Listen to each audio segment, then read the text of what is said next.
और सबसे पहले पटना से आपको बड़ी खबर बताएं, कांग्रेस और बीजेपी के कार्यकर्ता आपस में ही भिड़ गए हैं। बड़ी खबर आपको बता रहे हैं, कार्यकर्ताओं के बीच जमकर लाठियां चली है। बीच सड़क पर कार्यकर्ताओं के बीच घमासान मचा रहा। पुलिस मौके पर पहुंचकर बीच बचाव में जुटी रही। कांग्रेस और बीजेपी कार्यकर्ताओं को संभालने में पुलिस के पसीने छूट गए। बीच सड़क पर एक दूसरे को गालियां दे रहे थे। दोनों ही पार्टी के कार्यकर्ता लाठी डंडे के साथ दोनों पार्टी के कार्यकर्ता आमने सामने आ गए। तस्वीरें आपकी टीवी स्क्रीन पर आपको दिखा रहे हैं उस वक्त की। बीजेपी के कार्यकर्ता बीच सड़क पर बैठे, सड़क पर बैठकर नारेबाजी करते रहे। कांग्रेस के कार्यकर्ता भी बीच सड़क पर बैठ गए। पुलिस कार्यकर्ताओं को संभालने में जुटी रही। बीजेपी और कांग्रेस के बीच की सियासत जो है वो सड़कों पर उतर आई है। एक तरफ जहां बीजेपी के तो लोग जो है वो प्रदर्शन कर रहे हैं, सदाकत आश्रम के सामने पहुंचने की कोशिश कर रहे हैं, वहीं कांग्रेस के जो लोग हैं हाथों में लाठी डंडा लेकर यहाँ पे डंडा है और लाठी लेकर आगे बढ़ रहे हैं। देख सकते हैं हम लोग अपने नेता राहुल गांधी अपने कार्यालय के सामने खड़े। जिस तरह से ये तानाशाही सरकार, नरेंद्र मोदी की सरकार अपने गुंडों को कांग्रेस कार्यालय भेज रही है, ये देश गांधी का है। अगर वो डंडे से लड़ेंगे तो हम भी डंडे से लड़ेंगे, ये डंडे से लड़ेंगे तो हम भी डंडे से लड़ेंगे। और ये जरा देखिए यहाँ पे हाथों में लाठी लगातार एक दूसरे को ललकार रहे हैं। यहाँ पे कांग्रेस के जो लोग हैं वो यहाँ उतावले हैं, वहीं दूसरी तरफ अगर आपको देखें तो बीजेपी के कार्यकर्ता जो है वो भी इधर से ललकार रहे हैं। सड़कों पर ललकार जारी है और एक दूसरे के सामने डंडे लेकर के खड़े हैं। कभी भी बड़ा हादसा हो सकता है और पुलिस जो है वो जूझ रही है। पटना से रवि नारायण की रिपोर्ट। आपको मैं बता दूं, आज हमारे नेता राहुल गांधी और राष्ट्रीय अध्यक्ष खड़गे जी को सदन के सामने, उच्च सदन के सामने मारने की कोशिश की। नेता प्रतिपक्ष को जान मारने की कोशिश की, वो तो धक्का मुक्की में बच गए। ये तो सरेट है। और यहाँ पे हमारे घर में एक गुंडा भेजे भारतीय जनता पार्टी के लोग हमारे घर में लूटपाट मचाने के लिए। तो क्या हम अपनी आत्मरक्षा नहीं करेंगे? संविधान हमें अधिकार देता है, हक देता है कि अपने हक के लिए लड़े। ऐसे गुंडों को तो हम सबक सिखा के रखेंगे, इनको वापस देखेंगे। जैसे अंग्रेजों को भगाए थे, आज इनको यहाँ से भगाएंगे। शांतिपूर्ण झंडा लेकर अपना मार्च कर रहे थे और विरोध प्रदर्शन कर रहे थे। विरोध प्रदर्शन करने का इस लोकतंत्र में सभी दल का अधिकार है। तो हम लोग करने आए थे, पहले से लोग लाठी उठी लेके खड़े थे। लेकिन कांग्रेस भ्रष्टाचारियों को हम बताना चाहते हैं कि भाजपा का कार्यकर्ता कोई झुकने वाला नहीं है। इनसे हर कदम पर लड़ने के लिए हमेशा तैयार है। अगली बड़ी खबर भी आपको पटना से बताते हैं। बीपीएससी हंगामा उपद्रव मामले में पुलिस की बड़ी कार्रवाई। एक युवक को पुलिस ने गिरफ्तार किया है। गिरफ्तार युवक का नाम मनीष कुमार बताया जा रहा है। मनीष मूल रूप से सुपौल का निवासी है। मनीष के पास से प्रश्न पत्र का बंडल मिला है। पाटलिपुत्र इलाके में रहकर बीपीएससी की परीक्षा की तैयारी करता है मनीष। एसएसपी राजीव मिश्रा ने गिरफ्तारी की पुष्टि की है।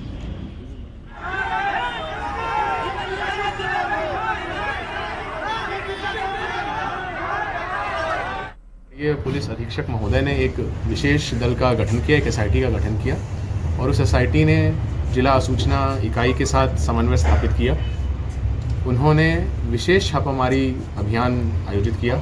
टेक्निकल एविडेंस, ह्यूमन एविडेंस के आधार पर जो नाम चिन्हित हुए, आयोग से सहयोग लेके उनकी डिटेल्स ली गई और उसके बाद अभी हम लोगों को एक सफलता हाथ लगी है। सीएम नीतीश कुमार ने आज बिहार वासियों को एक और तोहफा दिया है। सीएम ने आज एक साथ 43 डीलक्स बसों को हरी झंडी दिखाकर बिहार के 21 अलग अलग शहरों के लिए रवाना किया है। इस मौके पर परिवहन मंत्री शीला कुमारी भी मौजूद रहीं। उन्होंने कहा कि ये बस हर तरह की सुख सुविधाओं से लैस है और इसका भाड़ा निजी बस की तुलना में कम होगा। बस में अन्य बसों से ज्यादा सीटें हैं। साथ ही सीसीटीवी के साथ चार्जिंग पॉइंट लगाया गया है। बस में महिलाओं की सुरक्षा के लिए पैनिक बटन भी लगाया गया है, जिसके दबाते ही कंट्रोल रूम में जानकारी मिल जाएगी।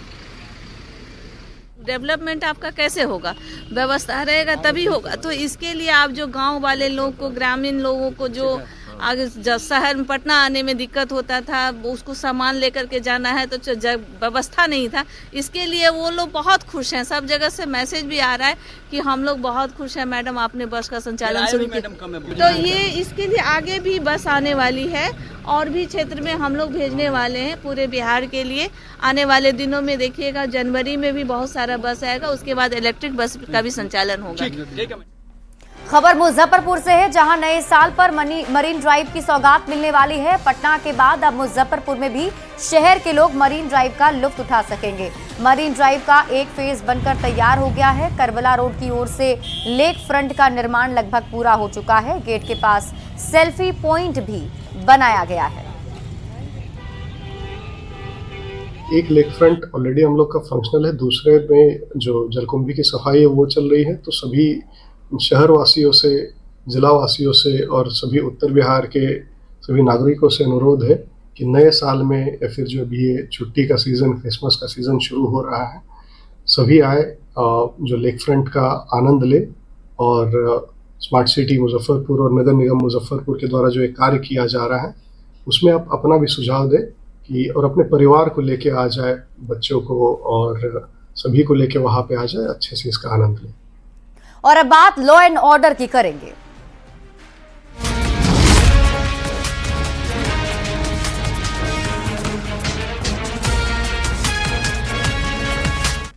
नक्सलियों के खिलाफ चलाए जा रहे सर्च अभियान में औरंगाबाद पुलिस को एक बार फिर बड़ी सफलता हाथ लगी है। सीआरपीएफ की कोबरा बटालियन और मदनपुर पुलिस की संयुक्त कार्रवाई में छकरबंधा जंगल से नक्सलियों के प्लांट किए गए 3 प्रेशर आईडी की बरामदगी की गई और उसे नष्ट भी कर दिया गया है।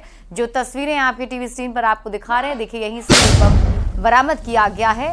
3 आईडी बम मिले हैं जिसे नष्ट कर दिया गया। हमारा नक्सलियों के विरुद्ध जो अभियान है ये लगातार जारी ही रहेगा और इसमें ये अभी तक हम लोग का 60 से ज़्यादा इस साल का प्रेशर आईडी बरामद हो चुका है।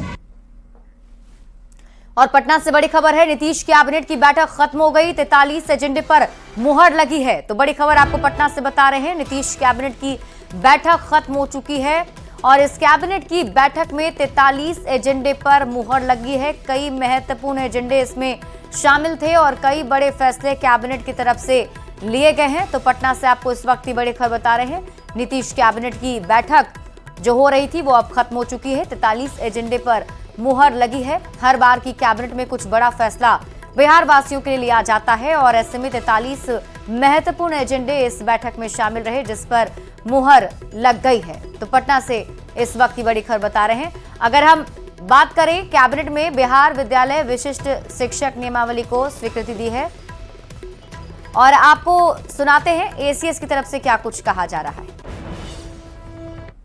आप दूसरे को कहेंगे, जैसे कल ही आपने एक वीडियो सुना होगा जिसमें एक टीचर कहती है कि आप अटेंडेंस फर्जी बनाइए।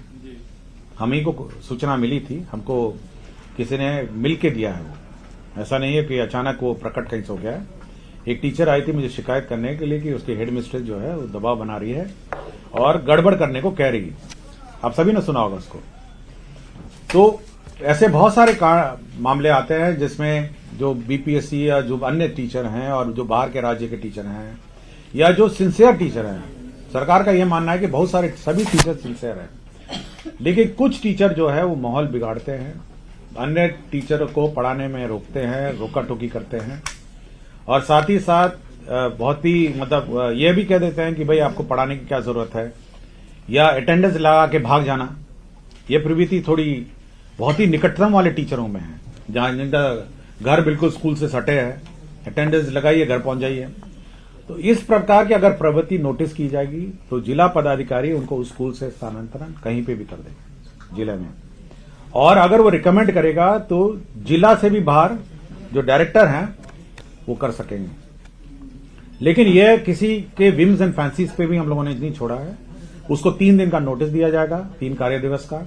टीचर साहब को जवाब देना होगा कि क्यों नहीं आपको उनके प्रखंड, उसके जो स्थापित जगह है वहां से स्थानांतरण अन्य ब्लॉक में किया जाए या फिर जिला से बाहर किया जाए, यह उसको शो कॉज देना पड़ेगा और उस शो कॉज के आधार पर वो ऑर्डर होगा। नंबर 1। अगर वो शुद्ध है, जिला पदाधिकारी आदेश थे, तो अपील का प्रावधान है कि राज्य सरकार के स्तर पर सचिव महोदय डायरेक्टर के यहाँ अपील करेगा, और डायरेक्टर के अगर ऑर्डर से शुद्ध है तो सचिव के स्तर पर अपील करेगा। तो अपील का भी प्रावधान है। ऐसा नहीं है कि हम लोग मतलब अराजकता की स्थिति है कि कोई किसी को ट्रांसफर करेगा, लेकिन हम लोग उसको शौकत पूछेंगे। डीएम के खिलाफ बोलेगा डायरेक्टर, जो निदेशक है एजुकेशन डिपार्टमेंट में, और निदेशक का जो अपील होगा वो सेक्रेटरी एजुकेशन के अपील में होगा। तो उसका अपील का भी हमने प्रावधान दिया। मैं इस प्रावधान की बात कर रहा हूं, ये जो स्पेसिफिक कि अगर आपको जो आपका जो पदस्थापित स्थान से अगर आप पाए गए कि सपोज आपको विरुद्ध कंप्लेंट हुआ कि आप स्कूल में पढ़ाते नहीं है, अटेंडेंस लाके भाग जाते हैं, तो कंप्लेंट करेगा पब्लिक काम। अभी तो इसी में है, यही प्रावधान बाकी में भी लागू होंगे, लेकिन क्योंकि ये नियमावली संशोधन हो रही है तो अभी तक इसी की अभी तो इसी की नियमावली की बात कर रही है ना, अभी दूसरी नियमावली की बात नहीं हो रही है। तो अभी तो ये है कि अगर आप किसी भी हालत में सपोज आप पाए जाते हैं कि रोज आप आते हैं और घर भाग जाते हैं, तो पब्लिक कंप्लेन करेगा तो आपको नोटिस दिया जाएगा कि ऐसे ऐसी शिकायत आपके विरुद्ध प्राप्त हुई है। तो आप बढ़ते हैं आगे और बड़ी खबर आपको दरभंगा से बता दें, दिन दहाड़े 3 राउंड गोलीबारी चली है। बड़ी खबर आपको दरभंगा से बता रहे हैं, जहां मोहम्मद मिराज पर एजाज और कलाम गोली चलाने का आरोप इन दोनों पर लगा है। मोहम्मद मिराज पर पुलिस का स्पाई होने का आरोप लगाकर गोली चलाई गई है। बाल बाल मोहम्मद मिराज इस घटना में बच गए हैं। पुलिस मौके पर पहुंची, आरोपी के पिता और बड़े भाई को पुलिस ने हिरासत में लिया है। बहादुरपुर थाना क्षेत्र के असगांव का ये मामला बताया जा रहा है।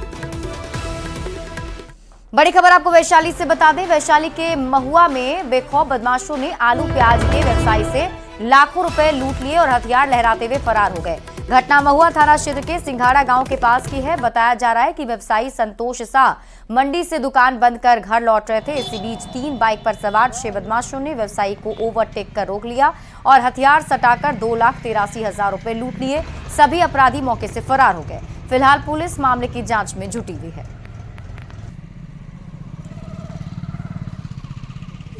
से आ रहे थे। किस चीज का दुकान का? आलू प्याज का दुकान है। कहाँ पे? परसोनिया गुदरे में। तो वही क्रम में हम आ रहे थे, तो वहाँ गद्दोपुर रोड से आ रहे थे, वहाँ तक कुछ नहीं हुआ।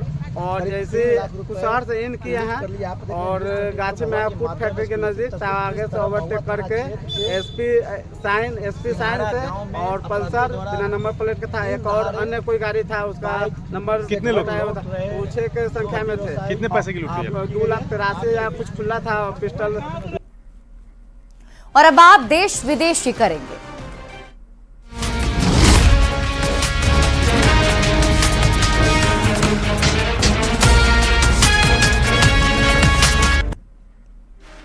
अंबेडकर के अपमान के आरोप में कांग्रेस जहां संसद से सड़क तक प्रदर्शन कर रही है, वहीं आज बीजेपी ने भी संसद में कांग्रेस के खिलाफ विरोध प्रदर्शन किया और इसी दौरान हुई धक्का मुक्की में बीजेपी के 2 सांसद घायल हो गए। बीजेपी ने जहां राहुल गांधी पर धक्का मुक्की का आरोप लगाते हुए पुलिस में शिकायत दर्ज करवाई, वहीं कांग्रेस ने भी बीजेपी पर असभ्य आचरण के आरोप लगाए हैं। और ये तस्वीर हम आपको उस वक्त की दिखा रहे हैं जब प्रदर्शन चल रहा था संसद परिसर के अंदर। और आपको बता दें कि यहां पर अंबेडकर के नाम को लेकर पहले कांग्रेस की तरफ से प्रदर्शन शुरू किया गया, जिसके बाद बीजेपी ने भी प्रदर्शन शुरू कर दिया। और इस बीच दोनों ही जो पक्ष और विपक्ष हैं उनके सांसदों के बीच धक्का मुक्की भी हुई है और इसी धक्का मुक्की में बीजेपी के 2 सांसद घायल हो गए हैं। आप यूं कह सकते हैं कि संसद में आज जमकर हंगामा होता हुआ नजर आया। बीजेपी सांसद का आरोप है कि राहुल गांधी ने धक्का मुक्की की। एक एमपी को धक्का लगा, मेरे ऊपर गिर पड़ा और मैं नीचे गिर गया। किसने धक्का मारा? राहुल गांधी ने? हाँ, राहुल गांधी ने। किसने धक्का मारा? राहुल गांधी ने? हाँ, राहुल गांधी ने। ठीक है, कोई मतलब धक्का मुक्की से हमें कुछ होता नहीं है, मगर ये एंट्रेंस है पार्लियामेंट हाउस की और हमारा अधिकार है अंदर जाने का, और बीजेपी के जो मेंबर्स हैं वो हमें अंदर जाने से रोक रहे थे।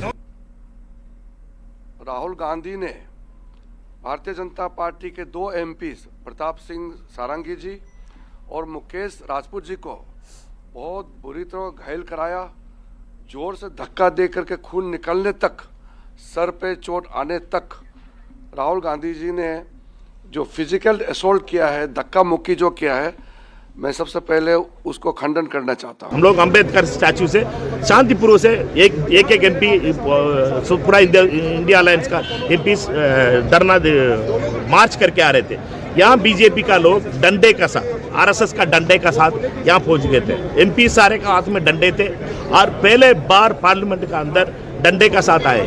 ये कब कैसे आरएसएस और डंडे का रिश्ता बहुत 100 साल का रिश्ता है। इस रिश्ता पार्लियामेंट तक पहुंच गया। ये खंडन का बात है। ये कभी भी पार्लियामेंट में ऐसे नहीं होता है। आतंक मचा के डाइवर्ट करने के लिए, अमित शाह जी का बचाने के लिए ये लोग कुछ भी कर सकते हैं।